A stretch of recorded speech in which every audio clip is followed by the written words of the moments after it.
Get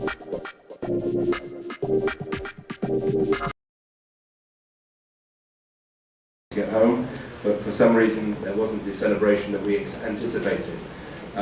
Those of us over 50 learned about Flappy Bird. Those of you under 50 were probably sorry it finished so quickly. Yes, there was a huge amount of headwinds and challenges in May, particularly in the industrial parks in the south, but it would appear that the government of Vietnam and the government of China have agreed on their differences, and we see that relationship improving slowly throughout 2015. I got the chance to go to Washington here to understand a little bit more about American politics and to keep pushing the case for Exim Bank and obviously for the Trans-Pacific Partnership. We got the chance to welcome David Beckham to Ho Chi Minh City. I hope that you did the same when he came to Hanoi. I didn't get the chance to meet him myself, but this is him tweeting a photograph of some young lady that was chasing him in his entourage as he came to open his new whiskey outlet. We had snow in Sapa, which did settle, and we saw the selfie stick take a very prominent position in youth culture. So a busy year. The good thing was that certainly the residential market, those of you residential developers must be feeling now that you can build on the success of last year. We saw the affordable housing market take off first, so it was a bottom-up recovery, but I think it's across the board now as well, not just in Ho Chi Minh City and not just in Hanoi. However, I'll talk more about that later because there's clearly issues regarding sizing, affordability, payment terms, and a number of other things. I'm sure how this works, I'm sure it's working. Obviously, no discussion about Vietnam would be, certainly the real estate market would be there without talking about the government-related matters, not just the infrastructure, but regulations, not just legislation, not just the non-performing loan issue and how that gets chewed through the system, but obviously the Vietnam Asset Management Company, which again we didn't see a great deal of. However, we did see some light at the end of the tunnel after many, many years of discussion about exactly what foreigners could or couldn't do. We saw at least some paperwork which laid it out pretty clearly for residential, the possibility for foreigners to buy into the residential market, but probably more interesting from CBRE's point of view was what the impact will be with later legislation regarding the ownership or the acquisition by foreign companies, foreign developers, but more importantly foreign investors of commercial property as well. So although the retail, the change in residential ownership got all the headlines, the reality is now insurance companies that are so active in the rest of Asia, and particularly in Europe and the States, as the main dominant force in institutional property acquisitions, I think that will begin to happen in Vietnam. So two bits of the legislation that we were excited about. The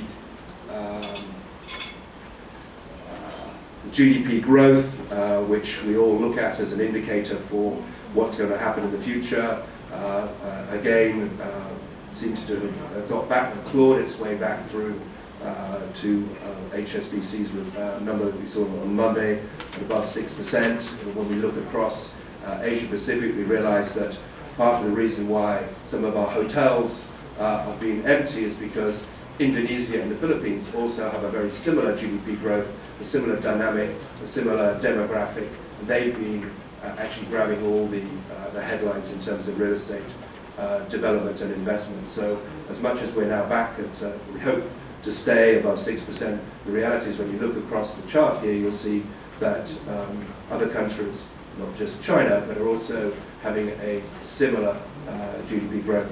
And we must realize that any investors, whether they're manufacturers in the IT business or automotive business, are looking at other markets in Southeast Asia. We may think that we offer a good solution in terms of what we can do in Vietnam now, particularly with groups like Samsung and Intel and all the work that they're doing. But the reality is that Manila and Jakarta and KL and Bangkok are also after the same investment dollar. The good news was, and I think that probably as important as anything else, is that interest rates stayed low last year. And as much as we were talking about them being high, the deposit rate being high, and obviously was a huge amount of money stayed in the banks in 2011 and 12, the reality is much of that money has now come out of the banks, and as you drive around the city, you'll see deposit rates with 7.5% on the dong, and obviously people are taking their money out of the banks and out of long-term deposits and putting it either in the stock market in the middle of the year or into the real estate market this year. You can see that, and I'll talk about this a lot more later, but that banks, the local banks, are now offering at least starter mortgages at below 10%, with a loan to value of 60 to 70%, and instead of just homes loans and mortgages of 10 years, they're now talking about 15 years and up to 20 years. So again, this will lead to, we hoped that as long as affordability doesn't get out of control, we hope that the banks and the products that they're offering to young, first-time buyers, particularly and home owners, will be of interest. The stock market, which beginning of the year was one of the best performing markets in Southeast Asia, ended up just below 10% year on year. But again, you can see other markets, even Thailand and Indonesia, are up over 20%. In the dark blue underneath is we track the real estate stocks. You may remember, if you were here in the room this time last year, how the real estate, or the listed real estate stocks, the local stocks, were really battered and bruised throughout 2012 and 13. 2014, they made a big recovery, really on the back of the market. It wasn't necessarily because their particular industry or their sector or their land bank or their developments were improving, but the reality was the whole market moved up. But certainly for the first half of the year, all these stocks were, the tide was rising, they all went up. Obviously by the end of the year, unfortunately, much of that appreciation had disappeared. We looked obviously at IPOs and things. We heard a lot about equitization. The reality was none of the IPOs in Hanoi and Ho Chi Minh were really in the real estate sector. Obviously the story at the end of the year was all about oil and how low would it go. For those of you that are obviously in construction, it's still early days to see how the cost of transportation, cement and bricks and other materials will really be affected by this. Obviously, it's exciting to think that every time you fill your tank of petrol, whether it's your motorbike or your truck or transportation, then it'll be a lot cheaper than it was in 2014. But the reality is, it'll be, I think, a while before we see construction costs reflect this. Also, as we know, oil can go up as well as down. The price of gold, a huge asset class for Vietnamese families. Really, again, we were very lucky because it stayed low last year. It may start to creep up again, particularly if there's pressure on the dong. And with a low price of gold, families that were strong in gold or long in gold in 2011 and 12 as a hedge against inflation and dong risk stayed out of gold. So we had a situation where the obvious alternative was the real estate market, which has been a long time coming. But when it happened, we all enjoyed it. Again, when we ask people outside the room, outside Hanoi, outside Vietnam, their view on Vietnam is still very much tainted by what happened after 2008. So again, we use the word Vietnam toxic in the same sentence, probably for 5 years. As I think I mentioned to you, when I would go see my boss in Singapore, I would be asked to make the coffee as opposed to come and sit down next to her and tell her my best and deepest thoughts about the Vietnam recovery. It took 5 years. Now she at least returns my phone calls and is happy to hear about what is happening in Vietnam. But the reality was Vietnam has clawed itself back onto this list of being the place to invest, either as a market or as an investor destination or a development destination. The reality was we've still got an awful long way to go compared to where we were, and if we screw it up again, then it'll take us a long time to deploy. You'll notice here that Hanoi is not on that list. So of the 400 investors and developers that we asked around the region, they didn't consider Hanoi to be that attractive. Sorry about that, but that's life.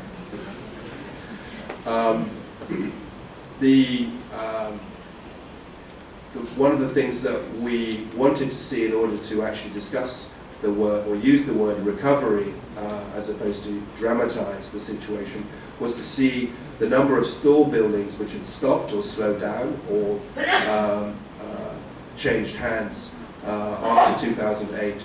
We track 37 of these projects in Ho Chi Minh and 18 in Hanoi. We send our interns around to see them and to check the activity. And again, it's good to see that many of those projects which had stopped are now back on track. For some of them, they were absolutely the right decision to stop. And some companies made that decision very early and very publicly, and probably took a hit on the nose from their buddies on the golf course or the stock market. But the reality was, to stop was often the right thing to do in 2007, 2008. And those are the people that did stop are often now in a much better position to restart construction and to go back to their buyers and apologize and to make amends. Some of these projects have obviously changed hands, but the good thing is that we're seeing in a lot of them the old hoardings being changed and now starting again. And it's good to see that it's not just in Ho Chi Minh but across the board as well. We use the BCI numbers, the Building Construction Index, just to double check our own numbers. And again, we can see here that the stats are quite small to read, but the reality is there is construction across the whole city. You can see here in Hanoi example, there's 87 offices under construction at the moment, which sounds an awful lot, but a city of what, 8 to 10 million people, and probably 2/3 of those are buildings for owner occupation. You can see that however bad the market may seem, or however bad the market we've come through, you can see the reality is that some companies will continue to develop, some companies continue to construct, and obviously for owner occupation, this was a big thing. The problem is that many of these companies that are building are state-owned companies. So just when we were expecting to see equitization, or at least a movement away from putting all their assets into real estate, we still see it's quite prevalent. So again, I think these are numbers that we should, if we're expecting to see a trend away from government-linked companies or state-owned companies, or getting out of the real estate sector, then it's going to take maybe another generation. Vietnam took an important role and has become a key Southeast Asian country for many countries to include on their free trade agreements to try and get a better understanding of how the economies can work together and the two partners can trade. Just as the challenges were happening in Russia, Vietnam signed a free trade agreement with Belarus, Kazakhstan, and Russia. And obviously the two big trade agreements have yet to be signed with the EU and with the Trans-Pacific Partnership. So again, these are things that we're keeping an eye on. I think it's generally perceived that Vietnam will be a huge winner when these agreements are signed. And certainly, whereas before, 10 years ago, the effect would have been probably 80-20, 80% in the south and 20% in the north. I think the reality is now that any of these free trade agreements, so when these agreements are signed, that the effect will be just as strong in Hanoi as it has been in the past. And I think, again, that's something that will affect the industrial sector, the industrial park sector, the business park sector, and obviously the creation of jobs and therefore wealth and therefore knock-on effect in real estate. The other big thing that we're excited about, again, that's having an equally large effect in the north as in the south, is the ASEAN Economic Community. And the way, when that comes in terms of trade, infrastructure, and HR, again, which will come into effect at the end of this year, not the beginning of this year, it is an exciting prospect as well. So very much what we're talking about before, or what we had talked about before the last 5 years, was big investment deals, transactions, big investors coming from Tokyo, from Taipei, and from Seoul. The reality is certainly in the south that groups from Indonesia, Thailand, and the Philippines are coming in and are showing a tremendous interest as well as from Thai companies. We saw the acquisition last year of Metro, and I think that's the start of many a movement away from a reliance on in the real estate sector from Japan and Korea and Taipei. So again, something that we're keeping our eye on. We talked a little bit about the effect of for foreigners on the residential market. I still think it'll be a while before we see the foreigners that have been here for a while actually put their hand in their pocket and buy. Many people saying, you know, I didn't buy because I didn't feel comfortable. But I think the real reason is that they didn't want to be, that they weren't comfortable with the market as it stood, and hopefully as the market picks up, and the fact that they feel comfortable with the tenure and the legislation to support them, that will have an effect. It will be interesting to see whether some of the big groups from Malaysia and Singapore can lever off that and actually take some of their unsold product, if there is any left, down to Singapore or across to KL, and see whether they can tempt some investors in here.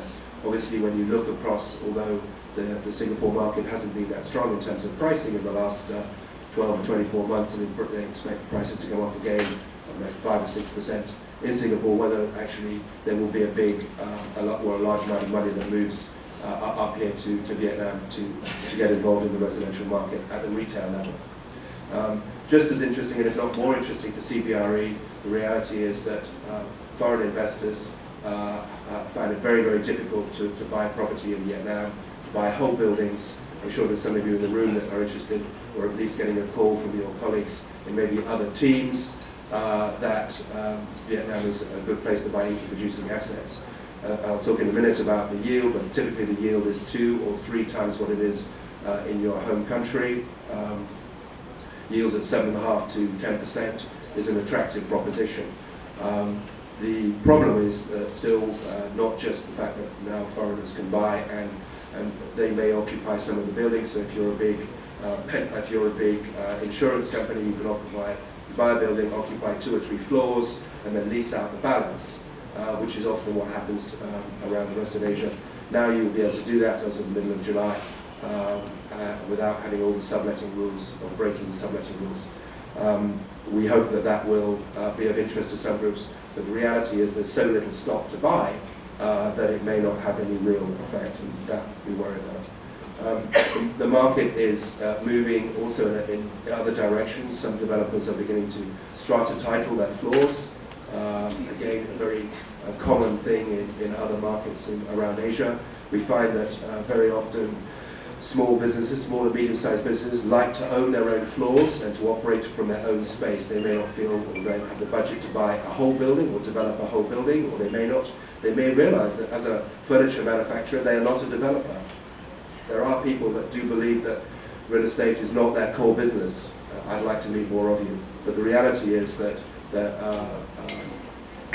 certainly traders in other markets feel that owning their own floor is a very, very good thing. They like it, and they like to have some diversification just from the residential market. So we like the strata title market. We hope that it will grow, and we hope that the lawyers that are here today are able to advise strongly developers on the type of wording in their contracts, and for the management company and for the management agreement, so that the value is not lost when everybody starts to knock out their windows or change the routing on the lift or whatever it is. So it's very important that the covenant, the deed of mutual covenant, and the rules that tie all the owners together is very strong, and is well respected by the investors. So I hope that that sector improves.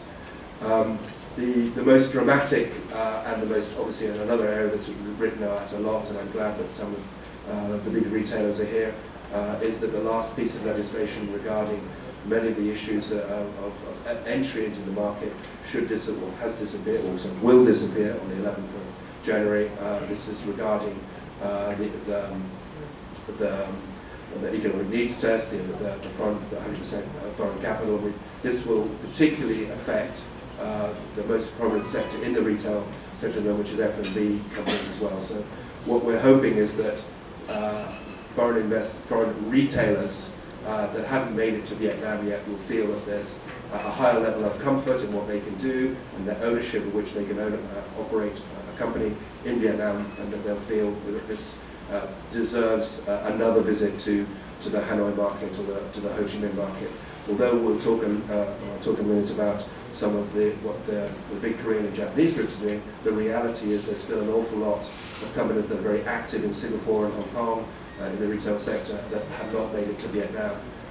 And we hope that this last road bump, which many retailers see as a good reason to wait and delay their entry into Vietnam, will mean that they'll feel more comfortable. However, as with many of these things, it will be a while before we see any real effect, and I'm not holding my breath. However, having said that, though, you can see that a lot of groups have made it to Vietnam, and that they are beginning to be very, very successful here in changing the way that we shop and give the variety that we see.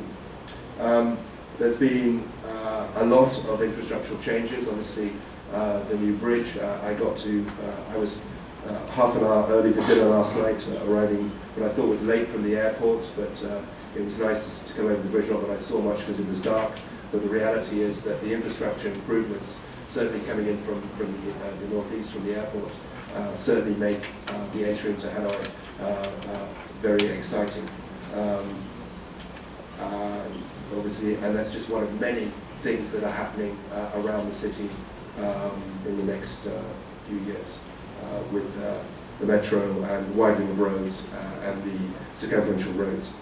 I'm sure you're all familiar with those changes, and obviously you seem to have a lot more technology on the construction of your metro system. We have men on ladders with hard hats and Wellington boots, but we don't have any of the sophisticated engineering that you have up in Hanoi. So I think your metro line will be up and running at least 5 years before ours in the south. And you can see an awful lot, as I said, a lot more activity on your engineering. And obviously the effect it will have on prices and construction will be very big and much more prominent and much more pronounced. As people really begin to believe in what developers say, that you will be able to walk from your apartment undercover, whether it's raining or whether it's hot in the summer, to a metro line without having to cross 3 streets. It will be a very, very big reason to buy in their property, and I think we'll begin to see an awful lot more segmentation than we've seen at the moment. I think every developer is saying, yes, you'll be able to walk. The reality is you won't. So, your new terminal came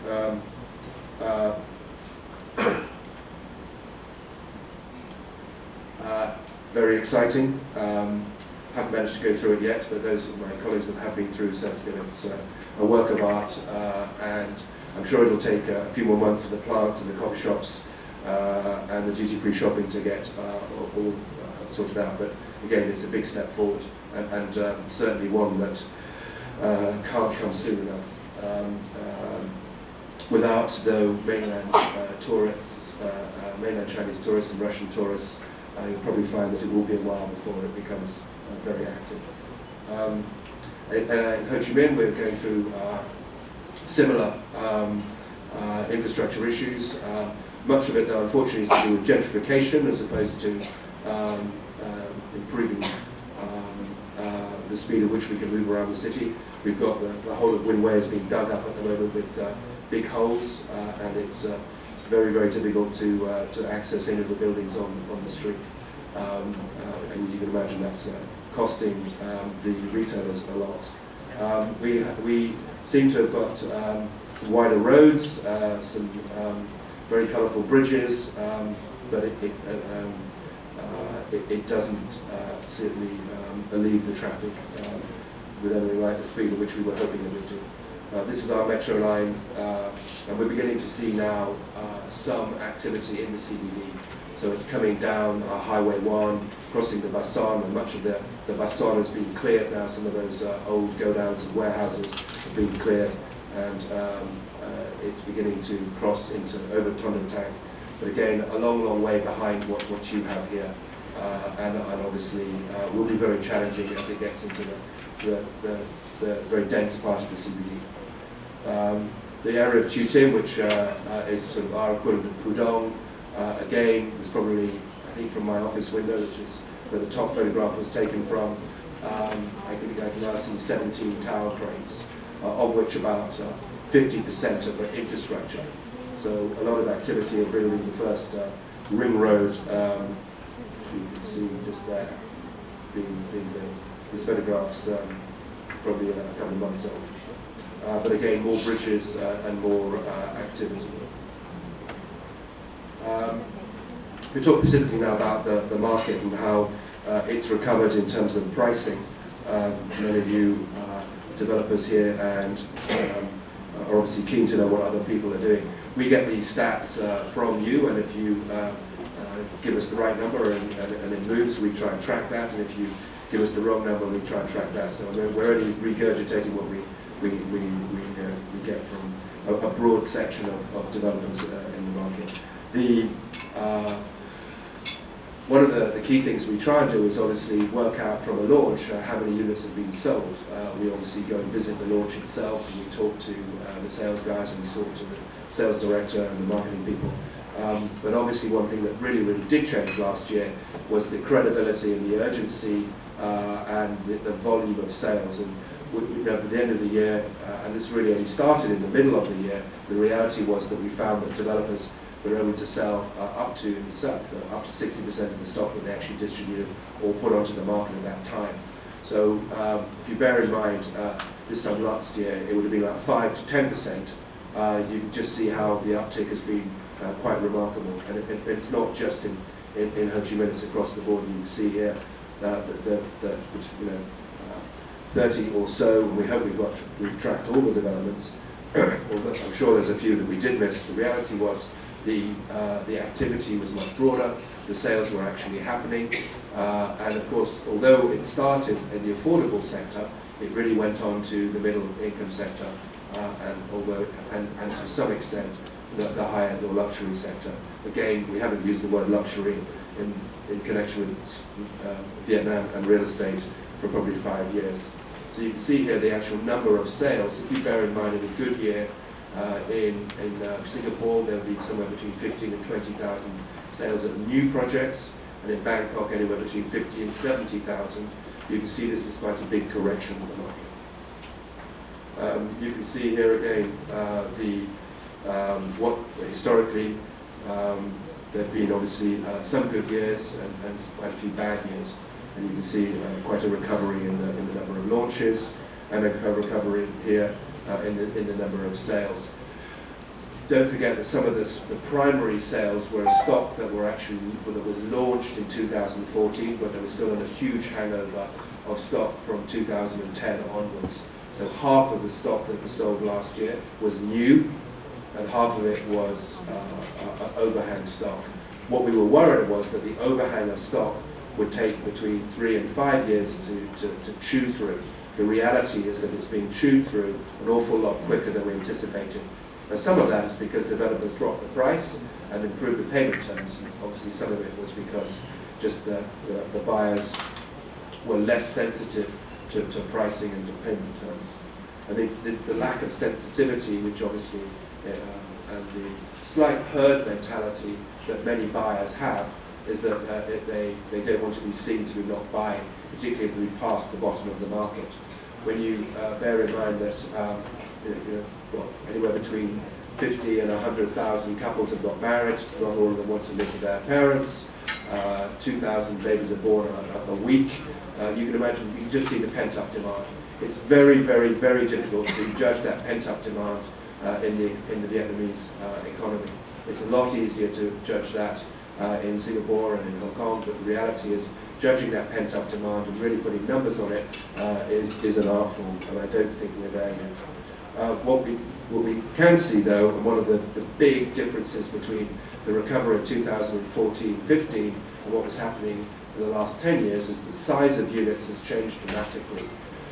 Developers had this preconceived idea that a unit of 100, 120, 150 or even 200 square meters was what every Vietnamese family wanted. And that's true, they do, but the problem is they can't afford it. And the prices that we were seeing in 2007 to 2010, there was, the affordability index was very, very around the region, let alone with the West. You can see that even now, even at these prices, the multiple is still very, very high for Vietnam. And although we're seeing some good numbers and a good uptick in sales, the reality is I really do question certainly the middle and the high-end market for sustainability. I'm comfortable that developers in Ho Chi Minh and Hanoi have really cut down the sizes in the affordable sector. It's not unusual to hear of units of 20, 40, 50 square meters, but as soon as we get above 60 square meters, the affordability drops away very, very quickly. You can see here, we've just used some examples. Very, very few developers in 2007 were putting onto the market units of 50, 52, 73, 51, 59, 86. If you go to Singapore, those are the numbers that people will be using. If you go to Seoul, if you go to Tokyo, even if you go down to Sydney, very, very few units are sold over 100 square meters. But for some reason we believe that 100, 120 was what the Vietnamese people wanted. I'm sure they did. The point was affordability fell away very quickly. You can see here pricing. There's been an uptick in pricing. I think this is probably more pronounced than it actually is. You'll find that the developers, certainly in the District 2 and 7 area of Ho Chi Minh City and some of the better parts of Hanoi, prices both in the primary and the secondary, but particularly the secondary market, because the stock is now so limited and the ability to get very credible buy-to-let terms, that this has improved quite a lot. And I wouldn't be surprised if it's a sharper curve going forward. These are some of the projects. Sorry? These are some of the projects which we're seeing coming onto the market. Not to say that Korean and Malaysian and Japanese developers are being slow, but the reality is that the recovery in the market has been felt quicker by the Vietnamese developers, who were able to make quicker decisions on funding, on pricing, on development and construction issues. And you'll see that some of the projects that we're certainly seeing in the south, and again mirrored in the north, is that some of the projects that are coming quickly to the market, they're dominated by Vietnamese companies, mid-cap Vietnamese companies, who are able to turn around quite quickly. In the south, with the two biggest projects are being dominated by Ving Group, the Masterai project and the Central Park project. I live at the Manor and I look down on the Central Park project, and they're pouring concrete 24 hours a day and working on 3 different parts of the project. So again, a real sense of energy has returned to the market, and a real sense that the worst is now behind us. In terms of marketing, it's still dominated by high street brokers in the south, and I think that's probably the same here, that they set up shop, they hire lots of young graduates, set up shop somewhere around the project, and I think they all have slightly different payment terms and pricing, and the investors, some of which I'm sure are occupiers and end users, or at least I'm sure a large percentage of them are actually speculators. Some developers have really heeded and changed their messaging and how they market their project, but the reality is I still see a great deal of developers still using the same old SMS messages, and very few of them are using CGI, very few of them are doing anything like what the big developers are doing in Bangkok or KL or Manila or Jakarta. So I don't think all the hard work that we did last year on trying to improve the quality of marketing in Vietnam, it's fallen on deaf ears. However, if you can sell, you can sell. So what's the point of spending too much time and effort on that? However, as I said, I think as the market matures and as people become a little bit more discerning, then we may see some of the marketing campaigns mature and change. The retail market was interesting.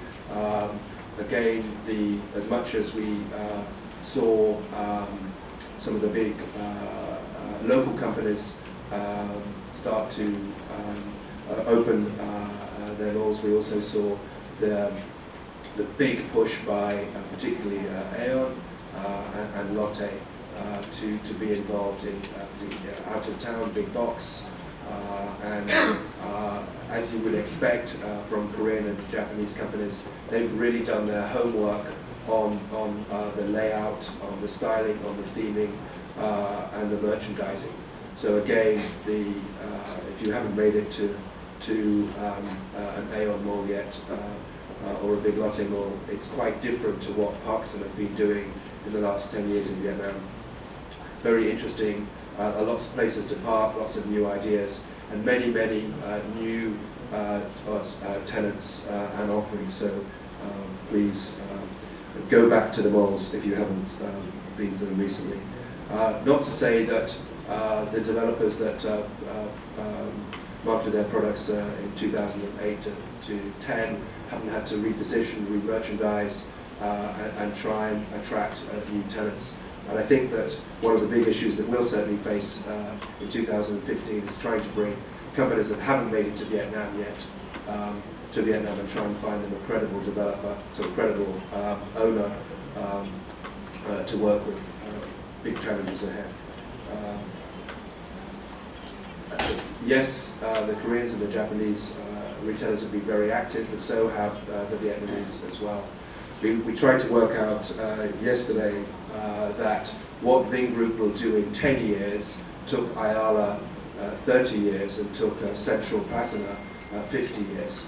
So it would really appear that some of the Vietnamese developers are really on a mission to catch up their ASEAN partners and also to try and close the gap and the opportunity for the foreign retailers in terms of what they're bringing to the market in terms of development, but also in the way they operate, because obviously they're not just coming in as the developers, they're also taking a position in the e-commerce space as well as taking a position with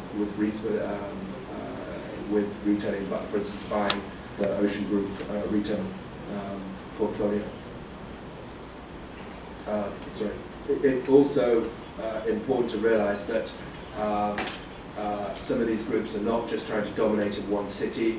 One would have thought that would be what they would do, but they're doing it in 3, 4, 5, 6, 7 cities at the same time. So if you can now visit a big group mall in Ha Long Bay, in Can Tho, as well as obviously in Da Nang, Hanoi and Ho Chi Minh City. A little bit more about what Lotte and CG and Aeon are doing. Again, they've taken their time, they've really looked at the market, they've differentiated their products between department store, big box, between cinemas, and now we can still see the full force of that preparation. And again, moving very quickly. And it's interesting to see I haven't had the chance to visit Seoul many times, but now I feel that I can see the heart of Seoul in many of these projects. Again, very well put together and well managed. We mustn't get too doughy-eyed and think that Vietnam is the center of attention for all retailers. It's not. There's still road bumps, there's still issues, there's still very strong headwinds, whether they're in legislation, whether they're in affordability, whether they're in even rents. The good thing is that rents in many developments have actually come down, and retailers have been able to get better deals. It's not necessarily the case in every project, but obviously there have been some very public disagreements between landlords and tenants, and I expect that to continue. Obviously, retailers know their business, and they know exactly what they can pay, and they know that the footfall they require to make money, so that they don't run as a charity. But you can see around the region, certainly when CBRE asks its retail clients just where Vietnam features on that, and we're excited, and we certainly moved our team around to try and put a much greater focus on working to bring new companies to Vietnam. An area where, again, we've certainly been a little bit quiet in Vietnam is the issue of sustainability and green leases. What we find now is that it's not just the developers that are looking to have a LEED accredited or sustainable buildings. It's now tenants that are actually asking for it, and they're asking in their leases to have wording that recognizes these issues. So they, as a tenant now, a big multinational, will ask you as a developer, what are you doing about this? How much of your water, power are you recycling, or are you reusing, are you putting back into the grid, into the system? So this has been very, very strong and probably been going on in Europe and the States for maybe 10 or 15 years, but the reality is it's now coming to Vietnam, and you'll find that the bigger, more militant multinationals will be asking much more testing questions to you as developers. CBRE, like many companies, has a director of sustainability. As you can imagine, he's come nowhere near Vietnam in the last 20 years, but he's coming to see me in February, and so I asked him who he wanted to see and who he wanted to meet. The first person he wanted to meet was me and our tea lady, because he wants to know how much paper CBRE in Vietnam is coming to recycle. I said, no, you're surely not coming to see me. He said, no, we're going to audit you as a company, you as an office, on how green and how sustainable you are running the office. What are you doing as a member of the community to make your business as green and sustainable as possible? I said, no, surely not. That's what PwC does. They come and audit me. He said, no, we're doing a green audit on you, Mark. So the tea lady and me will be spending a bit of time. The wider effect, obviously, of this is that the more sophisticated investors, when they look at buildings and when they look at a portfolio and they look at the rental schedule, they are now looking for these types of issues, and they will pay a premium for buildings that are better maintained, better run, and have more sustainable features. And they will pay more, and they will accept a lower yield for those types of buildings. And that is the reality. These are some of the buildings around the region that have been retrofitted. My colleague, before he comes to see me in February, is spending a couple of months in Taipei working on Taipei 101. And I said, surely that building is, 15 years old now? He said, yes. But the developer realizes that they need to actively accredit their building.